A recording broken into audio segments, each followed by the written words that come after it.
Jefferson Parish Sheriff's deputy is recovering tonight after he was knocked unconscious falling off the roof of an SUV. It happened as the deputy was wrestling with a man on top of the car at a Harvey gas station. And the whole thing was caught and streamed on Facebook Live. Paul Dudley has a look at that video. He didn't do anything! The video starts by showing a man on top of an SUV at a gas station on Manhattan Boulevard in Harvey. Deputies with JPSO are seen surrounding the car. They tell him to come down. When he doesn't, a deputy goes on top of the car. Just because he doesn't want to get down from a car doesn't mean that we don't have the ability to detain him and figure out what's going on. The two men begin to wrestle. A few seconds later, they both fall to the ground. The deputy is knocked out by the fall.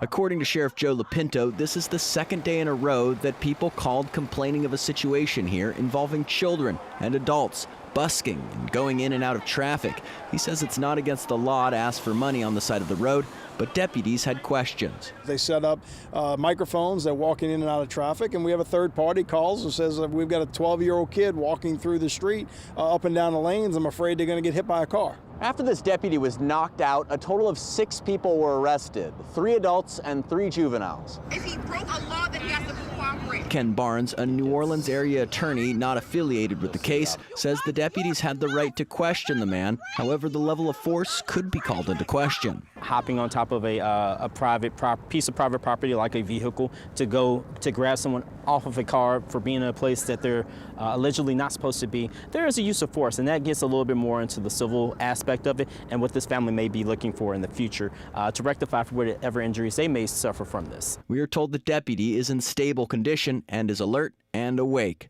Paul Dudley, Eyewitness News. Pinto says the deputy will have to have staples put into his head because of that injury.